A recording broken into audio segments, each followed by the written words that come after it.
कल्पित माध्य द्वारा या कल्पित विधि, कल्पित माध्य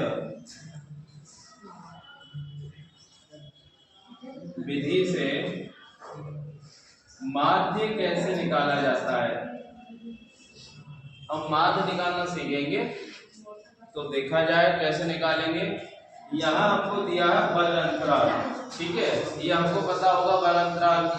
दूसरा हमको बारंबारता पता होगी। ये दो स्टेप हमको पता होंगे और पूछेगा कि इसका माध्य क्या है। तो सबसे पहले तो ये जो बारंबारता फ्रीक्वेंसी दी गई इसको f से दर्शाते हैं। तो पहले तो इन सबका योग कर लेंगे, इन सबका योग करेंगे तो इनका योग आएगा 27 और ये f है तो ये सिग्मा f होगा। सिग्मा f कितना हो जाएगा, 27 हो जाएगा। इसके बाद अगला जो स्टेप हमारा वो है मध्यमान। मध्यमान जिसको हम x से दर्शाते हैं। मध्यमान कैसे निकालते हैं, पहले इन दोनों को जोड़ो। जब आप इन दोनों को जोड़ेंगे तो 2 आएगा और 2 का यदि आधा कर दिया जाए तो 1 आएगा, तो इसलिए यहाँ पर 1 लिखेंगे। अब आगे के स्टेप आप डायरेक्ट लिख सकते हो। कैसे, क्योंकि यहाँ पर आप देखोगे सभी में 2-2 की वृद्धि हो रही है, सभी में 2-2 का अंतर है। तो इसका अर्थ ये हुआ कि हम सभी में 2-2 बढ़ा देंगे। तो 2 आप इसमें बढ़ाएंगे 3, फिर 2 बढ़ाओ कितना, फिर 7।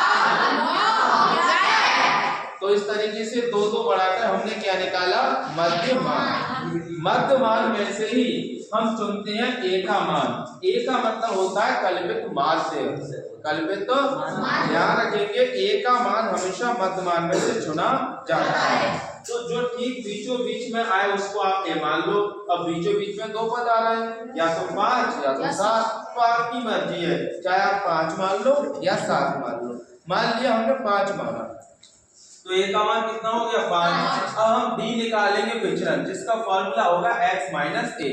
ये सब x के मान है और a का मान कितना है, 5। तो पहला स्टेप हम निकालते हैं। हमने यहाँ फॉर्मूला लिखा d बराबर x माइनस a। तो यहाँ x का मान कितना है, 1 है और a का मान कितना है, 5। तो इनको घटाओगे तो माइनस का 4 आया। तो पहला स्टेप यहाँ लिखा माइनस का 4।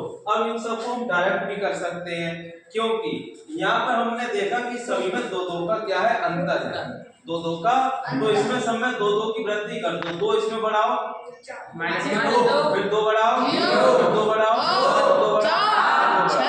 तो इस तरीके से हमने यहाँ पर देखा कि सभी में 2-2 की वृद्धि हो रही है, तो यहाँ पर भी सभी में 2 बढ़ाते हुए चले जाएंगे। लास्ट वाला निकालेंगे FD। FD कैसे निकाला जाता है, FD समझ लो। FD कैसे निकालेंगे, F और D की गुणा करके। तो देखा जाए ये सब F के मान है और ये सब किसके मान है, D के। तो गुणा करेंगे, 2 की गुणा इससे करेंगे 2 चौका 8, फिर करेंगे 4 दूनी 8, 0 से करेंगे तो 1 दूनी 3 चौक 7, 6 कितना। अब देखा हमने कि माइनस वाली 2 संख्या, तो माइनस माइनस को अलग जोड़ेंगे, -16 हो गया। ये प्लस वाली संख्या को अलग जोड़ेंगे, कितना आएगा, 56। अब हमने देखा कि एक संख्या माइनस की है, एक प्लस की है, तो माइनस प्लस को घटा देते हैं। तो घटाने के बाद कितना बचेगा, 40। ये किसका बचेगा, प्लस का। क्यों बचेगा, अब यहाँ पर लिखेंगे सिग्मा FD, क्योंकि यहाँ FD था तो यहाँ सिग्मा FD। सिग्मा का मतलब होता है योगफल।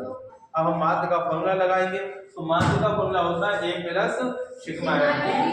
तो इसमें a का मान कितना है, 5 प्लस सिग्मा FD कितना है, 40 और सिग्मा F कितना है, 27। 27 से इसको भाग लगाएंगे 1.48 आएगा। अब इनको जोड़ देंगे तो 5 वाले कितना हो गया, 6.48। तो इस तरीके से हम माध्य निकालेंगे।